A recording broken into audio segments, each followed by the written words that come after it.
What? And Yeah. Who's that? me. Who's that?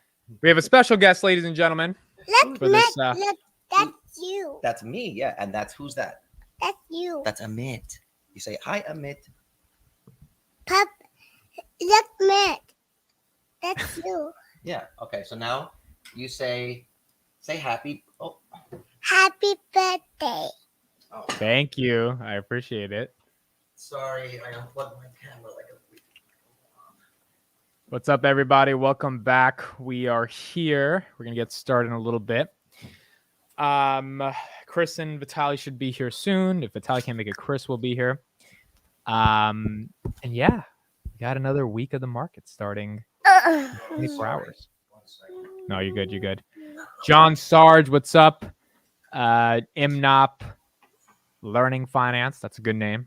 I am always learning finance. Mr. Seymour Duck. Heinze, of course, you were here.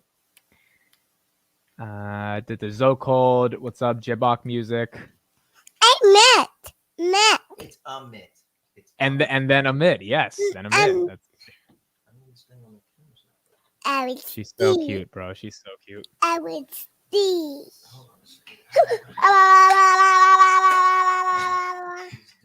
She has a future in radio. I mean, she's doing her thing.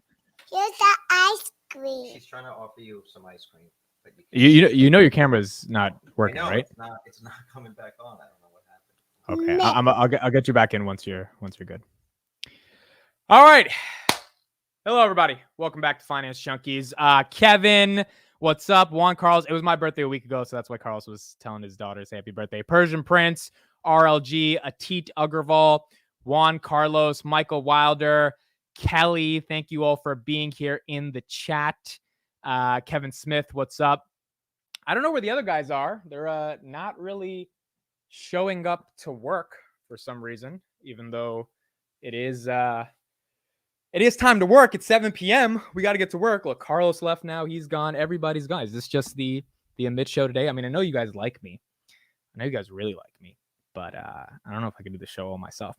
Today's episode is going to be interesting. We got to talk about Zucks. You guys see this viral picture that we referenced in the thumbnail and stuff. We're going to be talking about that. So we're going to be talking about Zuckerberg and his interesting life. Oh, I think she's back. Okay. Hello. Are you doing the show with me? You see? That's you right there. You see you? Say happy birthday, AMIT. Say happy birthday. It was his birthday. Oh, you have a I have a bracelet. You have a bracelet too. Look, I have a bracelet right here. You want to put your bracelet on? Do you like this one? You see his bracelet? I have a bracelet. Yeah, you have a bracelet. I have one too. I like your bracelet. Look, I have this one's a special one, but I like yours. It's a yellow bracelet. You have a yellow one, right? Matt. It's AMIT. AMIT. Say AMIT. Matt. Yes, AMIT. There you go. You want to say happy birthday to AMIT? Ready? 1, 2, 3. Happy birthday to you. Happy birthday to you. Happy birthday. I pay Bastana. What happened? My dad will call. Okay. Well, you're going to have to go inside now. Please, I want to. You want what? I want Thank you for singing. Daddy. I appreciate it. Well, it's happy birthday for AMIT. It was his birthday last week. Happy birthday. That's why your dad was gone. He was That's why I with went me away. for my Mama. birthday. I went away to go say happy birthday to AMIT last week. That's when I was gone. Okay, you're gonna say Papa, say bye-bye to AMIT. Say bye-bye. I want you. I want it. You want AMIT? He's right there.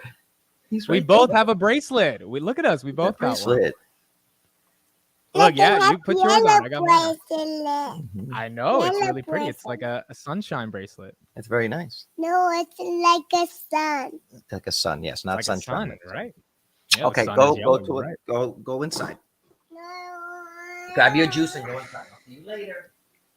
Take your juice. Hello, Christopher Patel. You were Hey, late. let me get her out. Sorry. We've got a lot to talk about. This was a good, fun introduction to the show. Carlos is on daddy duty. I don't think Vitaly will be here, guys, but next week we'll have a different start time, so we'll talk about that later to get Vitaly incorporated. And yeah, we will start the show.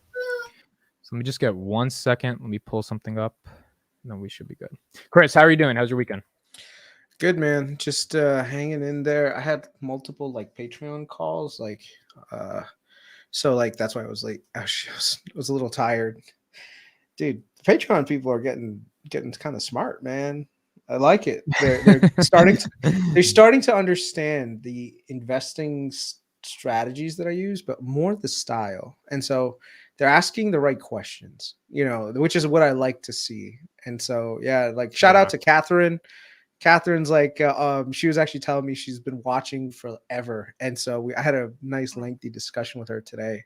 So it's actually kind of cool because we started to get to speak about like bonds, and at the same time, just like, okay, investing isn't just about finding value; it's also about making sure that you're tax efficient, right? So like, there's certain investments that on the face value, you're like, oh my god, this is a great opportunity, but then you realize that, bro, if you have to pay so much money in tax, it's not actually worth it, So Yeah. it all depends on it depends on you personally, like what your personal situation is. That's why like everything that we say right now is about personal finance. Each one of us has different things. So I also spoke to another person who lives in Canada, but like, well, actually he works in the Kuwait, but is Canadian. And so he's under a completely different tax regime than the rest of us. So what happens is a lot of times when we talk about stocks and stuff, we tailor it to like the American audience, which is probably the broadest audience that we have. But then we also have like, international viewers. And so the investing strategy, make sure that you understand the tax consequences of the stuff that we're talking about, because it may end up working in your favor or against your favor, depending on which country you're talking from, what your age group is, what kind of account you're trading in, so it's a very interesting dynamic. So Okay, well, I want to get started with this first topic because this will be a fun one, and somehow, some way, Carlos found a way to get upset around this topic, which is just hilarious to me. Poor old Mr. Zuckerberg, worth hundreds of billions of dollars, tore his ACL because he was training for Elon or whatever. And then he's in the hospital, and he has his wife, his beautiful wife. He's taking care of him. She's taking care of him. He loves his wife. And KRIS tweeted, "Say what you want about Zuck, but the man is a winner. It's not because of his billions. It's because he has a wife who actually cares about him." And Carlos, you seem to have a response that was, what did I write? for lack of a better word, intriguing. You want to read your response out loud? Oh, yeah. I would say I would All right, hardly go ahead. call this man a winner just because someone loves him or he's made billions or made others rich. Whatever pain she's helping him through is nothing compared to the pain he's inflicted on an entire generation worldwide. Will Smith smacked one man, but this man smacks billions of daily active users. It's the truth. Okay, so my thing It was is just literally like, the truth. Like, he's in a hospital. His like wife is nursing him, and you decided to use that as a no. as a I winner. wouldn't have said anything. I wouldn't have said anything. I was responding simply to calling that guy a winner. And I would say, look, the most horrible dictators that we've ever seen in our history, Genghis Khan, Hitler, all these guys, they had a mom, and their mom probably loved them too. That doesn't mean that you're a good person. You got to have someone. Everyone's mom's going to love them. So it wasn't about. I meant more like he's a winner because he's got a great wife. Like everyone deserves to have a in great that wife, sense. In that sense, yeah, he has some very good people around him, and I'm not saying that he's not deserving of having loving people around him. But what I'm saying is how he is spending his days, his years, and his life's energy is not helping. Has not helped us and is not a net positive for society. Most of the time, I just don't engage with this. When I saw the title of this podcast, I was like, Mitt just wants to go there. I guess we're engagement farming and we want to try to get Carlos mad. Dude, no, it's big news. The billionaire, one of the richest CEOs, is in the hospital. I actually was saying maybe that affects Metastock. I have no idea. I doubt it. Also I doubt it. Well, did you see? You saw the interview that Elon had on X with Joe Rogan? I didn't see the whole thing, no. Okay, they only they left out the last 40 minutes of the interview, and you can find it on Spotify. And he talked about Musk, and he talked about wanting to fight him and troll him again. So that fight could actually happen. I'm a firm believer that a woman can help you build an empire. The right woman can help you build an empire, and the wrong one can fucking help you take one down. So, Mm. You could argue as a man yeah. that you can't Mhm. build an empire like that without having like a loving woman Yeah. behind Why? you. What's the bull case for you need a loving woman to build an Because empire? I don't know very many of those like super successful CEOs that didn't also have a family. You've got to have some sort of a family outside of work. I don't mean these guys work a lot. They put in a lot of hours and a lot of years of their life. But it's not like that's all they're doing. I mean, even Elon Musk found a way of having what 7 kids, 9 kids. Like he's a busy guy and he's finding a way to get his sexy time too.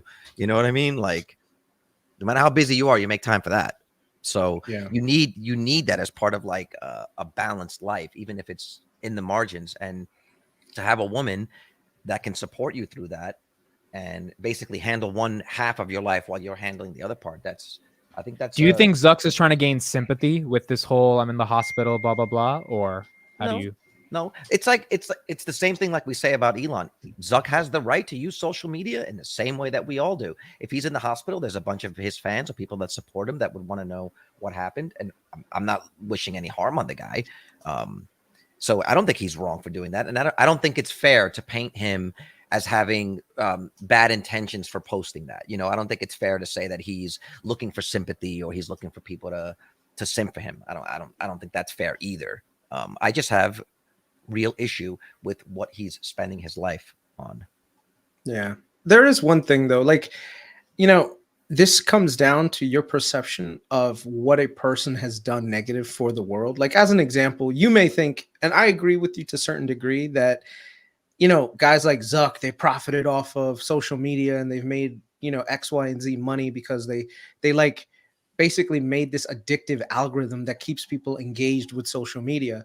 But if you think about it, what is the alternative that we not be connected you know, I mean, look at YouTube. I know that some people, I'm yeah. glad you asked that question. Okay. Uh-huh. Because Garcia actually, again, when I wrote this, Garcia wrote, I don't know if you guys can see this. Maybe I'll make it bigger. Garcia wrote to me. He said, you know, the fucked up part is Zuck knows the pain he's inflicted on people. Internal documents at Meta show he's aware of this. And I just posted this. Yes, and not only does he not care, but he keeps tweaking the algo to increase engagement. This was a screenshot from back when Facebook first started. Yes, if you ever need anyone at Harvard's info, just ask. I have thousands of emails. How did you manage that? People just submitted it. I don't know why they trust me, in quotes, dumb fucks. And I said, the most dangerous thing is a billionaire who hates the dumb fucks who trust Dude, every time I see that, I can't justify it. I laugh too. Listen, I laugh too, but I'm saying like this, when someone shows you who they are, believe them. This is what it's like Chamat's under, you know, I don't give a shit about the Uyghurs. This is him telling you that we are all below his line. Okay. dude, just imagine a 20-year-old who's starting to build like $1 billion enterprise. They're like, Right. these fucking idiots. They give me all their information. They're giving Like, they me- don't go like But it's just it goes to hilarious. show that even back then, this is like early 2000s, maybe like early 2000s, 2004, 2005, he understood how valuable that was and understood like that you should not be giving that stuff away for free, but they trust it. Zuck is ruthless, bro. That's hilarious. Here he is. That's Here he is admitting that they know. This is him on Lex Friedman. Unfortunately, I think a lot of the kind of establishment on that kind of waffled on a bunch of facts and asked for a bunch of things to be censored that in retrospect ended up being more debatable or true. This is on the COVID censoring. And I said he'll admit it long after the damage is done. Right. So they made a ton of money. They pleased the correct people. And then he'll admit later we made a mistake, but the damage is already done. This was in the Facebook whistleblower. Haugen alleges that trove of statements and data prove that Facebook's leaders have repeatedly and knowingly put the company's image and profitability ahead of the public good, even at risk of violence or other harm. And then I said, only thing that matters is continued growth for themselves and shareholders. Those Meta calls got a print, right? And then this was one person who had a suit, one of thousands, that their once confident and happy daughter Alexis began developing signs of depression and anxiety shortly after secretly opening an Instagram account at 11 years old. She was exposed to a plethora of dangerous content, sexually explicit images and photos from adults, as well as solicitation of sexual acts. And then I said, Zuck simps will shift blame and responsibility to parents who are now suddenly supposed to be 24/7 social media moderators against a mega corporation spending billions to hijack the dopamine centers in people's brains to keep them scrolling. And now this same dude will sell you a quest at a loss to completely disconnect you from the real world so he can monetize you in his virtual world. The dude is sick. Like, that's honestly how I feel. And like, Aren't you an Apple guy? Isn't Apple going to do the same thing? with the Vision Pro, no, I don't think so.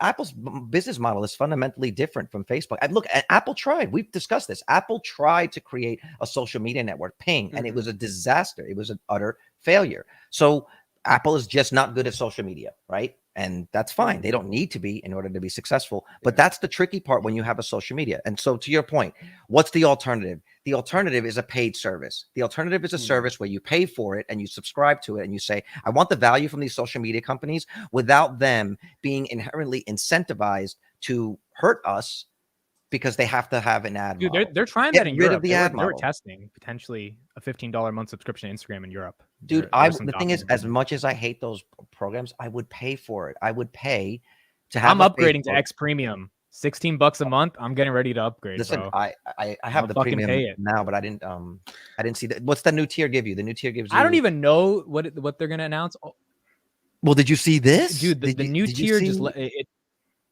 Did you see this? It's been busy in the world of Grok X. AI thing. The new tier Yeah. just prioritizes your responses more. That's the main thing. So I was just I like, all mean, right, so like I'm gonna This get some thing. more. So I signed up That's for what it. I If you care haven't about, signed man. up, I suggest that you do. It was just an interesting way to get to log in. So you go to XAI, it says log into use your X account, authorizes the app, and so now you start to see that X. Wait, Carlos. 2 seconds ago, you just showed a tweet where Zuck said, "Hey, give me all your personal information." All these people just did it. You're about to give all your personal information, and you're about to say, "Okay, go for it." No, look, I've already verified myself with X. I know, but So they're don't you basically think asking that me, this it's a is verification to just know that I'm a human. And at the end of the day, I trust Elon and his companies versus Zuck and his companies with that same information. The idea is that Grok apparently will be scraping Twitter data, which is more real time, in order to give you more accurate, up to the minute, or up to date information with respect to your responses. I'm curious about it. I'm curious to check it out. But this is like the beginning of the X app for everything, right? The everything app. Let's spend a couple minutes on the Grok AI because I wanted to talk about that. What do you guys think it could be better than ChatGPT or Bard? Because they're scraping billions of tweets a day and they're using that to train the model. And I would imagine that real-time data is better than whatever Google or Microsoft can scrape because it's all real time. You could make the case that it's worse. Okay, why? So what? Well, because it could inherently be fed information that's false, and that could make its way in. But did you also see that Elon did this thing last week, and they are now going to demonetize any posts that have been community noted to be false. So you're not going to be able to get free engagement if you post like trolling. If you make trolling posts or post things that you know are false just to get a bunch of people to engage underneath it, they will just start to demonetize them. So that's a way of trying to encourage people to, or incentivize people to post things that are factually true or accurate, right? What about replies, like hate replies? Like I'll show you guys one that I was a little bit perturbed at. I saw them. Yeah, you should post that because that guy's an idiot. That guy was an idiot. Yeah. So take a look. Amit, can you share the screen real quick? So, of course, I posted this because, basically, this person show the response that show what that was responding to the comment. Yeah. So the comment after that picture that I posted and the stuff. So basically, this guy responds, mail order bride from China will do anything for her rich man, right? And it's funny because if you look at the account, well, before I show you guys Priscilla Chen, who's actually born in America, born to refugees, like his entire profile is like this liberal profile of, hey, liberalism, and basically call Donald Trump a racist. Yet the person himself is making some of the most racially undertoned comments, it's kind of sickening, but that's what hypocrisy looks like. The guy literally, it's so funny, man, to see this. So I wrote, P.S. Zuckerberg's wife wasn't a CCP mail order bride. Her parents were Chinese immigrants from Vietnam who fled the country in refugee boats. She was born in Massachusetts. She actually went to Harvard. She was his Harvard girlfriend from freshman year, got married. She still went to medical school. She's a pediatrician, and it's kind of crazy because people tend to like demonize immigrants and refugees and all this other stuff. But dude, most immigrants and refugees, bro, they're just trying to do they're trying to better their lives and the lives of their wives and stuff. And the last thing you want to do is automatically look at the real racism is just looking at a person and assuming the worst qualities of that person because of what they look like without even doing any sort of factual research.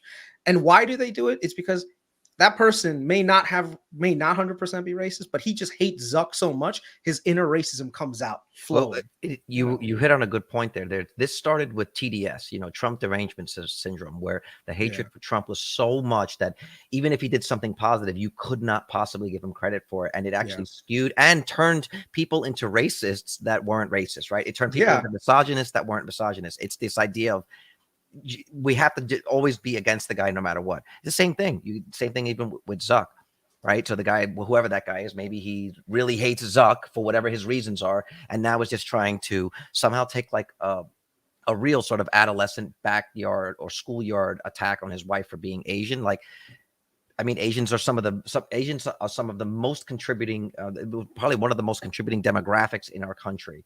To somehow try to think that you're making a slur by calling her a mail order bride. I mean, it's silly. It's silly. I don't think that there's any place for that. And I think you were right to smack the guy down. Yeah. I agree.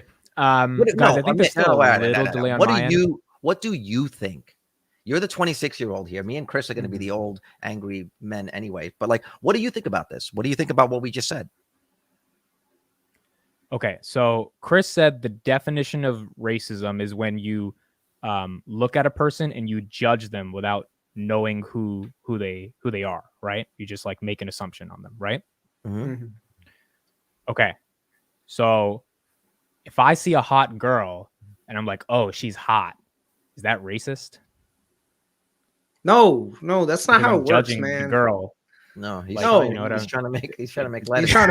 He's trying to make a joke out of this. He doesn't want to answer. He doesn't want to answer the question because I'm judging her like without knowing who she is. You know what I'm saying? Like, you see, Carlos is laughing. It's a little fun. Well, because you're trying to. Dude, I agree with you guys. And I'm actually trying to get. I agree with you guys. I don't have anything to add. I agree with you. You guys are right. Well, what about the post that I put up there? I was pretty harsh on Zuck and in my assessment of him and his companies, and I'm curious what you think as someone who was born. You were born into this much later than say me and Chris were. Are you talking about the he's smacked billions of DAUs? My response to that. The idea of how his companies operate and what the effect. Oh, dude, I just disagree with you. I don't give a fuck what Zuck's doing. He's making money. He's making ad money. People are using the service. Little girls are depressed. Oh, well, they're going to be depressed if they look at magazines. Like, it is what it is. Like, Zuckerberg created a service that allows people to advertise and connect with people, and it's done really good for humanity. That doesn't mean there can't be content moderation and all that stuff, but I don't agree with your analysis that. Well, but this is not agreeing with my analysis. This is actual like congressional testimony of the company knowing what they. I don't give a fuck what Congress, bro. The people that didn't even know Facebook's business model. You want me to take their opinion seriously? You're not taking their opinion. This is someone who worked. This is someone who worked at the company and showed internal documents that show they're aware of the damage that's happening to a generation of young children. They're tweaking the algorithm. What about all the good stuff that's happened? That's not what we're talking about now. I'm asking specifically about what they're doing. Knowing but we have to weigh the good between the bad. I think the good outweighs the bad. He's made tons of people become entrepreneurs. Okay. This is the same. Ad. Okay, this is someone made a thing to me. I like someone made an analogy to like the cigarette companies in the 80s, right? If you were a Philip Morris shareholder, you need them to grow market share, and if they go and start targeting children in order to grow market share, what you're saying is the equivalent of, well, I don't care if they're targeting a bunch of kids because those kids don't have to smoke. Like it's still their choice to put a cigarette in their mouth. So as long as they make money, I don't care. That's the equivalent of what you're saying.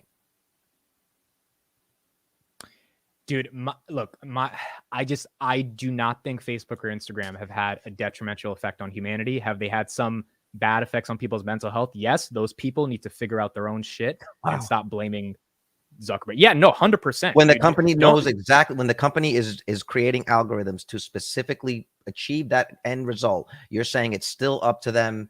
They should not be regulated. There shouldn't be any consequences for it. There shouldn't be any consequences for any company that knowingly does harm to people, as long as they're returning profits to shareholders. They are making sure the advertising revenue goes up. If little girls are seeing some shit they don't want to see, sucks for them. Yep. Zuckerberg has an obligation to make just like YouTube is making sure Google gets their ad revenue, and they show a lot of crazy shit on YouTube. Just like Twitter, Carlos, Twitter is showing people get their heads blown off, and you're complaining about Zuckerberg, but not Twitter Elon. Twitter showing is that. not- You don't think that's Twitter- bad for anyone's mental health? Twitter is attempting to be a public square. Is what it's attempting to do. You understand? Twitter is not attempting. So Twitter is it's not okay for attempting people do to the see same. people literally get their heads chopped off by Hamas. That's totally fine to be on the home feed. You have zero problem with that. That is, but the thing is, that's not the same thing as what Facebook is doing. These are horrors that are happening in the world, and people need to be aware of those things to be educated on the horrors that are happening in other countries. So what you're saying is, if there's atrocities happening in other countries, we need to censor all of it and not let people know that it's happening. That is exactly what the powers in those countries want, is that nobody knows what's happening in there. You have to give awareness to issues so that people can fight against it. That's news. To me, lately, Twitter, I thought my follower count was growing, so I was like super happy. I was like, man, all these people are following me on Twitter. Yeah, This you're is like great. 8,000 followers now. Yeah, and then I looked, and bro, a bunch of like MILFs have started following me on Twitter, bro. It's kind of crazy because like now I keep getting their OnlyFans, and like it's like middle-aged dominatrixes. Like for some reason, that's like the demographic that the algorithm is pushing my way, right? And so yesterday I actually created. I was like, you know what? I'm gonna turn this lemon into a fucking lemonade, bro. And I did a quick meme. Yeah. Here, let me show you guys 1 second here. And this was like my masterpiece, my magnum opus. There it is. I at heart, bro, I'm still an internet. This is a good one. I'm an internet troll. At heart, I'm still an internet troll, bro. Yeah, but like that's a whole conversation that we had, and there's people that will defend Chamath. It's like we talked about this before. I just try to be accurate. Like, yes, although he could hide behind, hey, you got to do your own research. Like, we know what he was doing. It's the same thing with with Zuck. He knows what he's doing. Why are we pretending like they don't know what they're doing? It's so silly. People commenting in the chat that I don't know what I'm talking about, or that I'm somehow. Wait, but hold on, Carlos. Where did you get your worldview from? We got to retrace a little bit. Your argument is Jonathan Haidt's all that data of social media depressing girls, Instagram algorithms, whatever. And then I bring up a counterpoint saying Elon says it's all good. You can do whatever you want. And I mean, quite literally, there are people getting their heads blown off. You don't think there is any blame on Elon for this public square argument you're going for? All the blame for social media is Zuck's for showing bikini models to girls who have a body that's not a bikini model. Like you don't think both of them are on the same level? Like one is showing people die. Because the types of stuff that's being shared are fundamentally different. If Hamas is committing atrocities and genocide, you have to have people aware of those things. That is worldwide news and genocide. That's very different than targeting a young impressionable chick's dopamine center to keep her addicted to scrolling or make her feel bad about herself so that she will maintain engagement on the app. Carlos, let's just do a quick experiment. Okay, this is Twitter. All right, pull it up. Okay, all I'm gonna do is just type in one word. I was looking for Asian, so I'm just gonna type in Asian. Right, I put in Asian. Look at this. This is what the content is going to be. But you're logged in as KRIS Patel. Like that's not. No. You log in. Go ahead. Show it and see what you get. I mean, look at all you get. Yeah, go ahead. Tell me Twitter doesn't have the same problem. The way to do that. No, the way to really do that is to either create a an incognito page and sign completely out so you get a completely cold experience. Twitter is feeding this stuff to you based on what you have clicked on in the past, which is telling me you have an Asian fetish. No, dude. Like a lot that of you it's like big butts and you cannot lie. It's a lot of K-pop, stars and stuff like that. I mean, yeah, but I Carlos, like K-pop, you have to admit not, this is corrupting. This is corrupting the youth, right? Yeah, look, this is like literally the first one that just came up. Dude, Twitter has porn on it. Twitter literally has porn. Like Instagram doesn't have actual porn. You know what I mean? Like. I just don't think you can make the Zuck's argument without blaming Elon also. No, there's a couple of words if I use them. Trust me, I've randomly searched for things on Twitter and like literally it's just content after content of like pornography that just shows up on the feed. Yes, my normal feed, it doesn't show up on there, but dude, any category of search. Right. Yeah. Wait, you're saying if you type something pornographic, you're getting. No, it's non-pornographic things and things will come up, you know. I'm going to try it on mine. I'm going to try it on my Twitter. What do I get? I told you, remember last time I said type in Asian face, see what happens. And boom, let me see. All right, here's my Twitter. Twitter. I type in Asian and I get a protest. I get Asians against wokeness. I get this couple. I get this Chinese shit. I It's get different. some K-pop God stars. damn it! Am I getting all the fucking porn? But I mean, do you see my point? Chris, Like, maybe it's just you, bro. Amit's not searching that stuff. It's like, you know. Come on, give me one porno here. Justify my point. Chris, I tried to help you, bro. I don't I mean, know what to tell you. let's see what. Maybe let's see I like what the get. guys a little too Let's much. see. Let's see what. Like, Let's see what I get. I just typed Asian. Let me see. Here's what I get. Can you share Do my it screen? live. Do it live. This is what I get. Yeah, I typed it. Okay, so I type that. I type Asian, and I get What do the you get? Mama What do you get? Awards. I get Keep going down. Earthling. Keep going. Keep going. keep going. Come Wait on. till we see a girl. Okay, you keep getting the same guy I get. I get and then Asian against I got Asians wokeness. against wokeness too. I got this weird thing. I get congratulations what to the the fuck it women's champion as they defeat whatever. Oh no. Yo, Chris, Oh, no. I think Tens you're of searching for thousands some rising up interesting against things, buddy. Palestine. Like I haven't seen one boob. What's this? I get a dude. I get this is Yo, my someone's life. got to clip this, bro. This is Someone's what got to I'm clip getting. this. Send this to his wife. Like, this is great. This is great. Oh man, you just made my point. You just made my point. I guess Carlos is right, bro. Zucks would show all of us fat titties, but just in saying. this case, it's just I you, mean, Chris. can we put Elon's this like, Twitter Chris, I got you. Does the algo know me better than I know the algo? The Chris, algo you really knows search, you, you knows search for better these than girls you on know Twitter, bro. yourself. There's so many better websites than No, Twitter. I You don't could search go for to- them on Twitter. That's the whole Well, point. obviously, That was so funny. obviously, it seems like you do. You know. Jesus, man, that's bad. This All right, is so I don't moving even know on. what to say. Well, but the point is we're also, you know, you're in your 20s, Chris is in his 30s, I'm in my 40s. It's very different if you're a young kid who's 11 years old, your friend circle is a bunch of kids your age and whatever. The algorithm is going to tailor itself to find content that is being engaged with by your age group, right? So Thanks a lot, Elon. Now I'm gonna have to fucking fight my wife tonight because of your stupid algorithm. hey, you did it, dude. You went up there and you just put yourself on blast. Like, Did she get you that Starbucks? Yeah, she made this coffee. Yeah, your wifey, you might have to not get him any more Starbucks. You might have oh, to, that was so funny. monitor his Please- search history. Please now. clip that and make that. Luckily, my wife is Asian, so Sure. it's okay. You know, well, all technically, right, so India's we're moving Asian. on to the. We're moving on to the Okay, next. so topic. I want to bring up a new topic. Okay. And I want to know your guys' honest opinion. So I was on Twitter over the weekend. Our good friend KRIS, Data Driven Investing, friend of the channel, friend of the pod. He'll probably be watching this. He tweets, "Why is Palantir getting this massive premium compared to SoFi? SoFi had a better quarter. Yada yada yada." I respond, "Look, dude, SoFi's a bank. Like I'm long SoFi. I have a big position in SoFi. All of us, except Chris, I think me and Carlos still have a position in SoFi. VITALY I'm position in SoFi. increasing the shit out of that position, dude. Yeah, I I'm got my share increasing of the the shit out of that position with calls and, so and shares. we started buying at $4 or $5, right? So we Yeah. all are long SoFi, love Anthony Yeah. Note, all that stuff.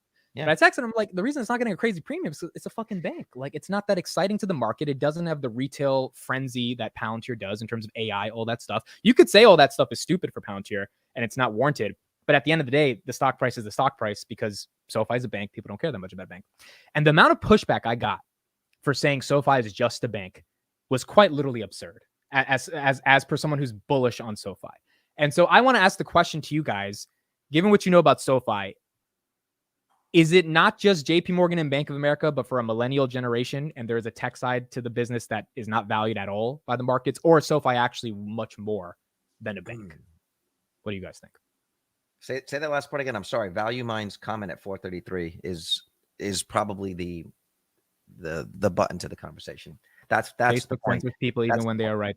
I agree. The censorship on Facebook's bad. I agree. I mean, the That's censorship the on Twitter. problem. That's the problem. And I just to put a button on that, somebody had posted actually underneath my comment about, well, isn't Google just as bad because Google, aren't they just as bad as Facebook? And my point was that Google is probably equivalent to Meta on the mis and disinformation side, but Facebook is more about is more on a personal level. So yes, they're both bad in that sense. But I think, Google is not targeting kids in the same way that Facebook is as a social media, because I mean, YouTube just doesn't have the impact on people that something like Facebook or Instagram would. So I think that there's Agreed. No, you're right. You know. And it makes sense. At the end of the day, the censorship on Facebook is also what turns me off about it as well. Oh, I feel like I'm in a mall.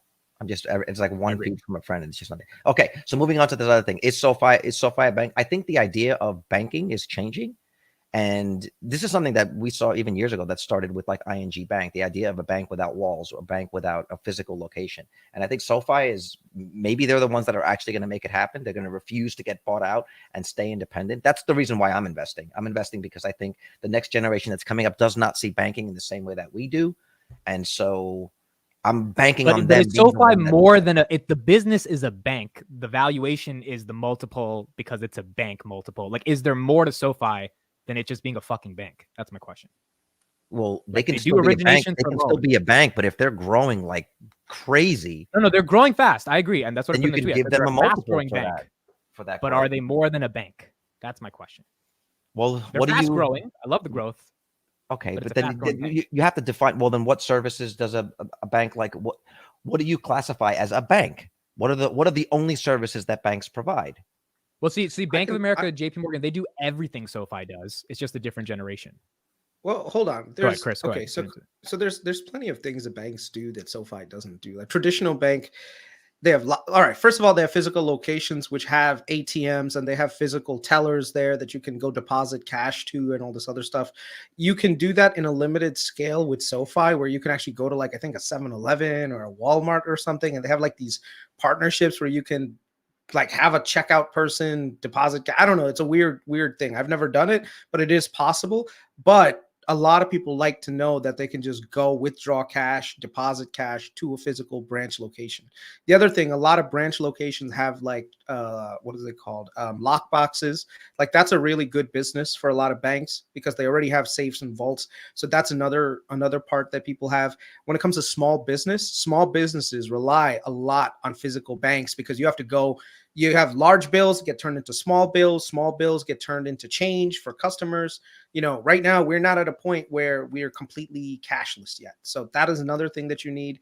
The other thing is, so depending on which bank you're talking about, especially from a small business perspective, they have a lot of long-term relationships with their personal bankers. So it's like something that I was talking to VITALY about. It's like as a small business owner, a lot of times it's not about just your pure raw numbers. A lot of it is just knowing the banker on the other side saying, hey, I need a credit line because I want to expand or I want to do this, I want to do that. And so the bankers usually, because they have that relationship with you, they work with you on that.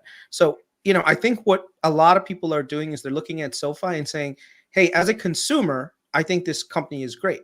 But banking is more faceted than that. There's a lot of services that a traditional bank has that SoFi does not have or probably will not have the capability to do. So to me right now, I like SoFi. I think it's a great company, great leader. But from a valuation perspective, I think I would not give them as much credit as some of the other people thinking that it's going to be a 10x stock. I think in terms of valuation, if it were to dip probably below the fives, I'd be buyer again. But if it goes above $12, $13, $14, I'm a net seller because you guys know me. When it was $12, I said, screw that. I mean, there's plenty of other banks that are way undervalued. But Chris, that goes to my point. If it got to $12, $13 because you think it's not more than a bank, meaning it's not a tech company, it's not a SaaS, or at least it's not showing the revenues that justify that, you would sell it because it's overvalued for being a bank, is your point. Yeah. Because I think of them as a neobank almost, where they're trying. The good thing about them is their business model has a lot less overhead than a traditional bank. So that means that in terms of profitability, they should be very profitable. I'm still trying to figure out why they haven't hit profitability yet, considering, the cost of overhead for this company should be very, very low. I mean, if you really think about it, it's like, really, what are you really spending all that R&D on? Because I haven't seen nearly the amount of improvement in the banking app. And I've been on it for literally 7 months now. The Invest app sucks. I'm already starting to move. I'm already moving my accounts off of the SoFi Invest platform. I gave it a good solid 6 months. I thought, hey, listen, I will try it out. Maybe there's some things on it that are just going to be better. It was not a good experience. I think Robinhood is better. Fidelity is better. There's way more options in terms of they should merge. How to invest.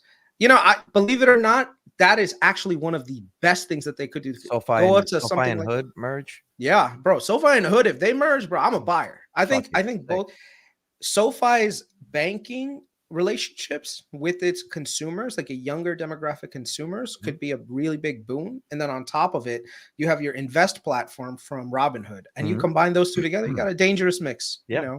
But I do have a question. What do you say to the people, and by that I mean me, that is like within the last, say, 10 years, 15 years, there have been a lot of business models that didn't exist that needed brick and mortar. So you were talking about like the dentist office and the local mom and pop shop. But what about social media influencers? What about people like us that are making money digitally from Shopify stores that we don't have a physical location either? We're just making money. We need to move money around. Wouldn't you argue that a bank like SoFi is better for those people that don't have to have physical? Not necessarily. If you can get the same comparable services at a physical bank, that just gives you an addition, right? So if you look at a lot of the investments a lot of these other banks are making right now, they're making the investments in technology. Go to JP Morgan right now. JP Morgan, they're spending a lot of money in R&D and everything else to make the business feel, not just the business, but make the consumer banking experience as good as possible. Like if you look at Truist is one of the banks that's regional to me. But if you look at their application, it's actually a good app. You know, they have good stuff on it. It's very comparable to SoFi. So the thing with me is that, you know, SoFi is digital only. So that means that if I needed to do all this additional stuff, I can't do it. Truist is actually investing in their digital part of their business, which means that eventually they'll have the comparable experience that SoFi does with a physical locations layered on top of it. Also. But I'll make a case. I'll make a case that what you are doing in the physical bank can be done with a customer service rep over the phone. Actually, this is something that happened to me the other day. I was moving some money around and I had to create a personal account connected to my business account. By the way, anybody in the chat that has Bank of America, how do you guys feel about your experience on the app? I'm just curious what you guys think of that app versus say SoFi, or just what you think of the app in general. But anyway, to my point, I had to go and connect something with it was just a complicated sort of a financial move. I was able to call somebody from Bank of America, get online. There's a button on the app that allows me to give them a 4-digit code that allows them to see my physical browser, right? And so it's like a sharing of my screen, just that browser window, and they can talk me through. And while I'm looking at my app on my computer, I see their cursor and they can draw and highlight things on it, almost like a whiteboard. So I was able to talk to her over the phone, and she was able to just talk me through, click here, click there. She's able to type this, and she walked me through it, and it was amazing. Now, I see what you're saying. It's nice to sit down and talk with a person sometimes, but there's really no need for me to actually be in the same physical room. And I don't have to wait online. I didn't have to go physically drive over there and stop at Starbucks and get a coffee while I was out. You know what I'm saying? Like, so I'm just saying unless you, like, to your point, you're carrying physical cash or having a bunch of checks that you need to deposit, and you might hit some limit, there's really not a reason to go to a physical bank anymore. I think one of the value propositions, that the reason why a lot of people have been switching to SoFi, and especially their deposits have been growing, is it's pure math. They have been able to offer a higher rate of return on deposits than the other banks, because the other banks do have to have physical overhead. You know, if you keep your money with JP Morgan Chase, guess how much they give you in terms of a return? Amit, how much do they give you? Isn't it Zero. Like nothing. Yeah, it's nothing. Zero. Whereas if you put it with SoFi, you're getting almost a 4.5 or 5% return, right? Well, they don't have buildings, they don't have air conditioning, they don't have parking spaces, they don't have. That's what I'm saying. Right now, that's good for them. Like right now, they're able to differentiate themselves, you know, between JP Morgan and that way. But the reason why is because JP Morgan does not necessarily give a crap. They're like, listen, we're a premier bank. We're the biggest bank in the world. We have all these services, so it doesn't matter to us. But some of the other banks have actually started to catch up. A lot of banks are starting to offer higher rates, you know, to make up and make sure that depositors don't leave them. So I don't know. It's gonna be interesting to see how SoFi makes their money. To me, SoFi has the alpha in SoFi comes from their ability to sort through a lot of creditors and get high quality creditors and basically do a lot of like student loan refinancing. That's been their bread and butter for the longest time. And then they pivoted to personal loans. They've used that same algorithm to issue a crap ton of personal loans, like, you know, specifically for things like solar and whatnot. And now they're transitioning into mortgages. Like I had a SoFi mortgage. The experience was good, you know, but it was the same as any other. That's part of my bull case, is to say you get these people when they're young, 20, like AMIT right now. If he stays with SoFi, he's 26 years old.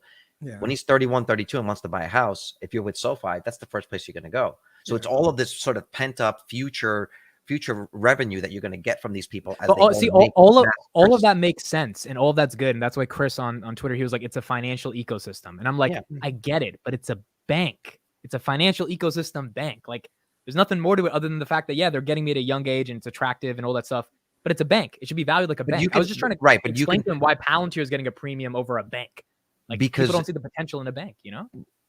Yeah, but even if their business model is just being a bank, you can still factor in and give them a multiple for the growth, the tremendous growth, as long as they continue to bring in more and more people quarter over quarter at a Oh, rate it's a that's fast higher. growing bank, but it's a bank. Right, but Yeah, but like, still, that's but all. the premium is not for the bank part. The premium is for the fast growing. That's I agree. Yeah, because JP And, Morgan's not right. growing and, like and that. Carlos, remember, profitability is also another key factor. The reason why they're not as profitable is because they give away so much in terms of interest to their depositors, right? If they, let's say, instead of giving 4.5%, 5%, like the depositors right now, and they said, listen, we'll only give you 3.5% depositors, their growth would die instantly, but their profitability would actually shoot up because that means that they're paying the depositors less money while at the same time lending at a pretty good rate to borrowers. Well, You know what I listen, mean? That's that's basically the argument with Tesla. Do you want to Yeah. go for profitability, right, or do you want to go for growth? This is what it is. It's almost like you can't have both, right? I mean, I depends. think I they're think it doing depends, I think they're doing the right thing. I think they're doing the right thing. And to your point, they have ways of further monetizing their existing base and wait 4 or 5 more years when they're a much more established banking platform, and these people save some money and want to go make these massive purchases, whether it's a car, solar, home, these are massive purchases, and they will have those people already in the ecosystem. They'll have that right of first refusal for those loans. Yeah, by the way, Galileo and Technisys, that's part of SoFi. And when I mean SoFi is a bank, I mean in terms of valuation. Obviously, they do more than just a bank, but Tesla is not being valued like a car company. It's being valued as a tech company, right? So For the growth, valuation, right? For the growth, it's for the growth. Right, but SoFi is not being valued as a fast-growing bank. Otherwise, they would be valued like Nubank, which is at, like KRIS called this one out when it was at $4. Now it's at $8, like $30-40 billion market cap. It's being valued like a bank that's just growing, and the tech SaaS multiple is not there at all. And once it's there, then I'll say, yeah, SoFi is more than a bank. But until then, But I and don't give a also shit about the. Palantir's increased premium now. It's not. It's for the AI play. It's an AI play, and that's not. I agree. That was my point. That's not the same as that's not. It's just not the same. I don't know. It's weird. It's always weird, especially like us in the YouTube world when we start comparing stocks to each other. Like why Palantir get this and Enphase that? It's like they're just different companies, man. We're the only ones that make comparisons between these two companies. You know what I mean? That's our job. That's what we got to do. I would say it would be wise for us to worry a little bit about SoFi if interest rates start going down, mainly because you see this net interest income right here, how that's been growing. That's primarily because the rate at which they lend money is at higher rates compared to their depositors, right? So they've pretty much stayed ahead of that curve. So that's how you generate net interest income, where they actually had a lot of bonds that they sold at really low prices. I don't know if you saw that, like guys. I think actually some of it was convertible debt at like near zero rates. And they've been able to use that money to lend that money out to like student loan borrowers, to personal loan borrowers, and make really good money on the spread, which has been good. They've been making money on that. But what's interesting is you see this non-interest income, which is another part of how a bank makes money. That's been actually flatlining. And this time they actually started to go lower. I'm not liking this. This is not good. Wait, why? Why do you think it went lower, Chris? Mainly because whatever services that they were offering, whether that be originations or whatever, maybe they're not doing as many originations. Typically you want to see like nice even growth curve in both segments. That's what will get you to profitability. But this non-interest income portion, which banks make a lot of, banks make pretty good money on. Like I told you, like this is a key part of some of the physical branch locations where you actually have like services that you provide for fees and stuff, right? Like not just late fees and stuff. All right, but what's the chart of their net income over time? That's been improving, but it's still negative. Oh, all right, right. As long as it's trending in and the they're well, that's the other spotty, thing. and it's a bit spotty too, actually. Yeah, if you look at it on a TTM basis, it's trending in the right direction, which is good. But then if you look last quarter, their net income started to actually worsen a little bit. But that's primarily because they actually had to write off a hell of a lot of. They wrote off the entire, I think, Technisys acquisition. I don't know if you guys saw that in their What did that earnings. set them back? No, I didn't know. I didn't. Yeah, it was like a few $100 million because All they right, bought it but for I a few mean, hundred million. then you have to account for that, right? If they didn't have that Yeah. expense. Yeah. I mean, we could look at it from an operational cash flow perspective too. I mean, to me, I always look at cash flow. If the cash flows are trending in the right direction, I'm cool. But if the cash flows are trending in the wrong direction, then we got a problem. So let's see here. Cash from financing is fine. Cash Who from has SoFi in the chat? investing. Put it in the chat if you have SoFi. Put it in the chat. Get ready. The Let me see, chat's about to. Chris. I've got a lot of explode. SoFi. Carlos has Everybody's a lot got of SoFi. Yeah. Yeah. Oh, yeah. I'll do more deep dives into SoFi. Are you but holding? Like I Are said, you holding yeah. SoFi right now, Chris? No. No, Chris doesn't have to. Chris. I'll Chris wait. is I'll wait. mercenary. I'm a mercenary, bro. I'll wait until it drops a little bit more, and then I'll buy, and then let's see what Till happens. the eyes twitching. I will say this: I am very bullish on Anthony Noto. The guy is a smooth operator. He knows how to. Okay, so when you look at certain operators, right, you can see that they can pivot the businesses and not let the damn thing sink and actually turn lemons into lemonade. So I'll give you an example. SoFi's primary business before all this student loan moratorium shit happened, it was all student loans, right? They made a crap ton of money on doing student loan refinancing. That moratorium hits. What did he do? He was able to quickly pivot everything into personal banking and did an acquisition of Wyndham and is now doing mortgages and all this other stuff. So the ability for a leader to change business models at the drop of a dime, that is not easy.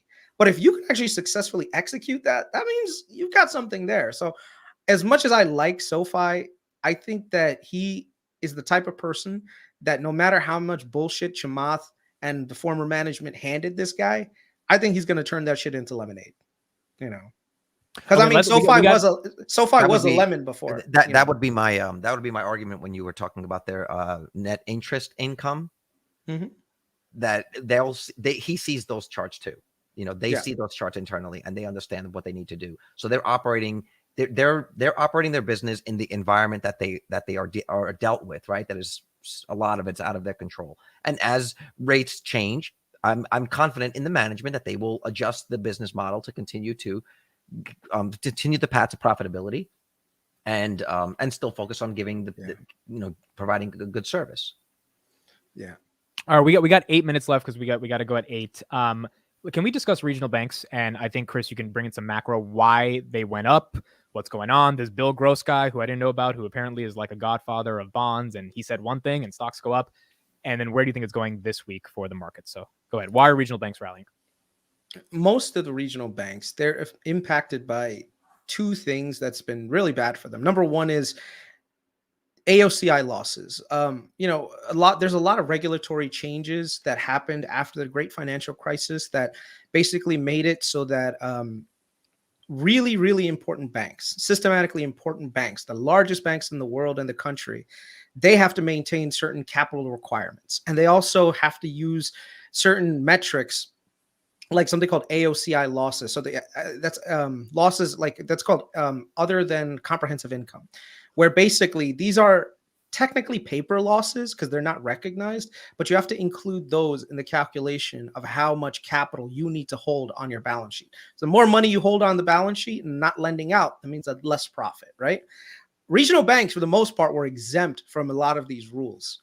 And then, of course, 2019 comes, the Trump administration said, look, we want strong regional banks that invest in small businesses and all this other stuff. So under Steve Mnuchin and all the regulators at the time, they kind of like made a carve out for a lot of these regional banks from these new regulations saying, look, as long as you're under 750 billion in assets, you're fine. We're going to exempt you from AOCI loss calculation in your CET1 ratios. So a lot of the banks, they were good. They were like, okay, let's lend money. Everything is good. Then, of course, FRC happens and SVB happens. So First Republic Bank goes under, Silicon Valley Bank goes under. Those were regional banks. Why did they go under? Well, it turns out they had a lot of AOCI losses, and they got hit because with AOC, this communist trying to ruin America. That's why. So now the regulators are saying, "Hey, wait a second. Maybe these guys aren't too big to fail." But they're categorized as too important to fail, because if let's say Truist goes under, Truist is a really large regional bank in the southern, southeast. They don't want to have a bank go out and then it causes all sorts of issues with more people pulling money from other regional banks. So the key here is that the new regulations that are coming out are somewhat punitive to the regional banks, even though they weren't really operating in a similar like risk taking, and like they weren't doing a lot of the risk taking that that FRC and SVB were doing. So that is one of the problems that basically is facing a lot of regional banks. So it's kind of crazy. A lot of these regional banks, they're healthy, they're strong businesses, but they are under this sort of Damocles with terms of regulation.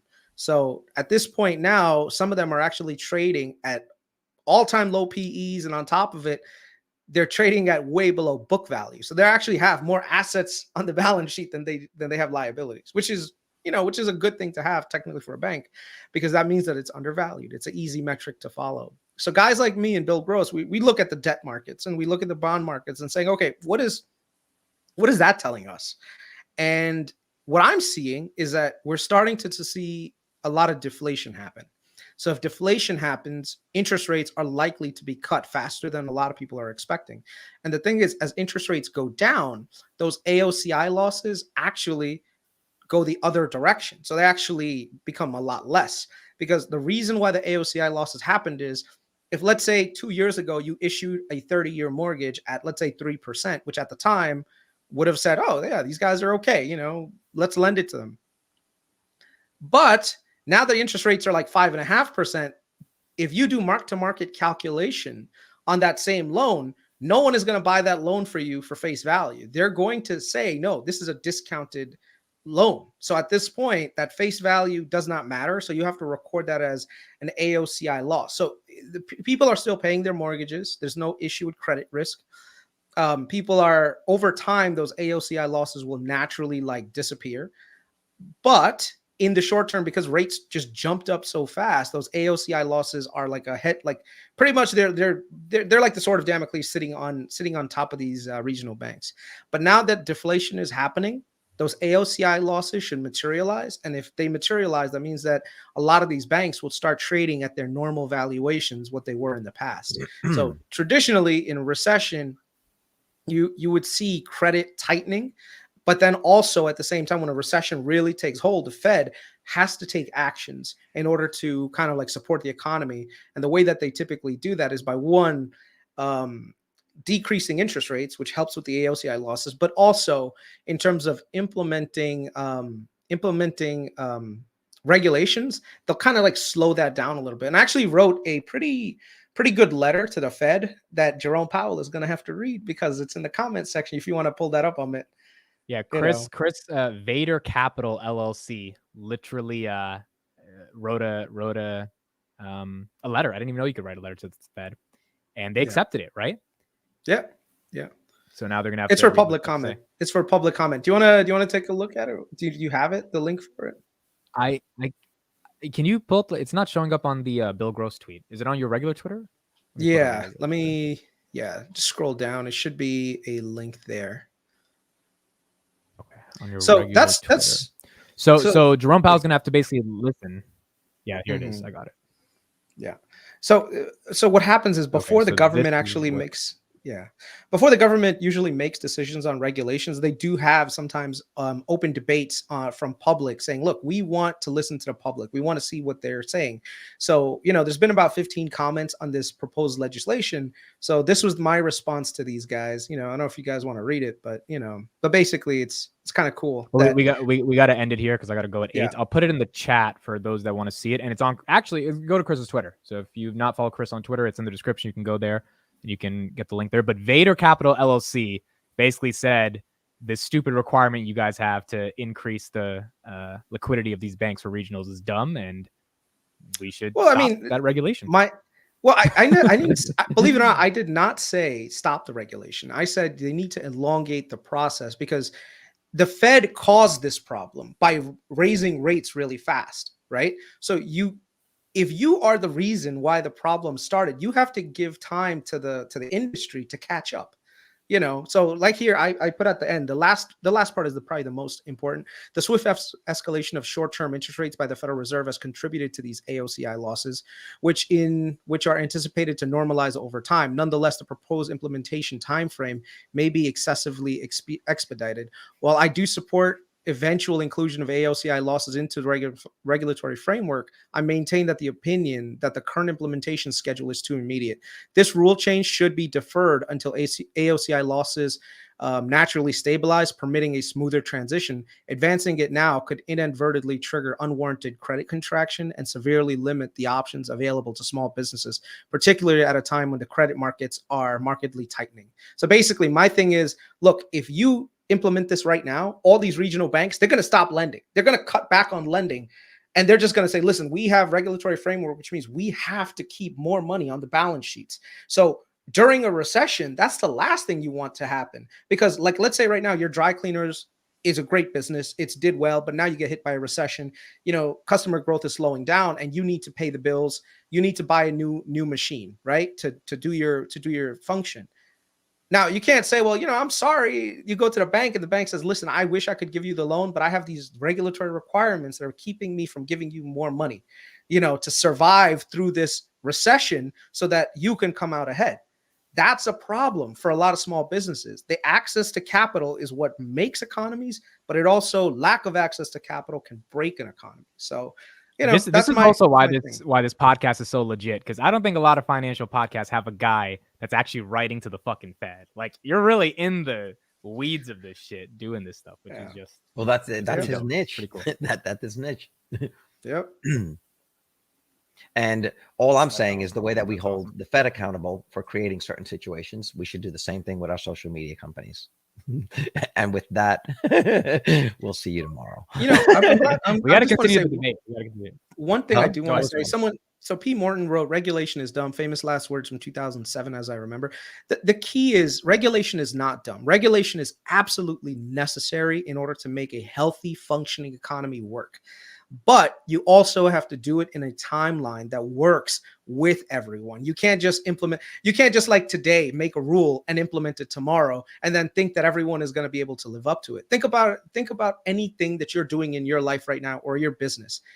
If right now a rule just comes down and smacks your business down, that's bad. But if you give people enough time to adopt those regulations, people will actually end up changing their business models to actually be in part of that regulation. So my thing is, I'm not against regulation, especially to make the general system work better for everyone. I am against the timetable at which they want to implement it. That's all. Okay. Have fun on your date tonight, Amit. I don't have a date. I have a meeting. That's why I gotta go. I don't go on dates, bro. You know, that's what we're calling it now. I'm not Goodwin Deshente out here. You know, all these. No, I had a meeting this morning too. It was awesome. It went over a little bit. All right. We'll be back. This is going to be a fun week. We got a lot to discuss. The markets rallied last week. Let's see if we can keep this going. Santa Claus might be coming to town. Let's see what we can do. And yeah, it'll be a fun week for the markets. We got some more earnings coming up, Uber, a bunch of these companies, and we'll see what happens. Thank you all for joining today. We'll see you Monday through Thursday. 307 people on a Sunday. Thanks a lot, guys, for listening to my regional banking spiel. You know, hopefully we make some money. It was good, but people should know why the banks are going up, because I mean, Bill Gross tweeted and all these and TFC rallies, and like we needed to know why. So yeah, good stuff. Thank you, guys. We will see you tomorrow, Monday night, 7 p.m. You know where to be. Hit like before you go. Hit like before you go. Subscribe to the channel if you haven't. Yeah. All right. We'll see you guys later. Bye. Later. Bye, everyone. See you tomorrow night. Good night.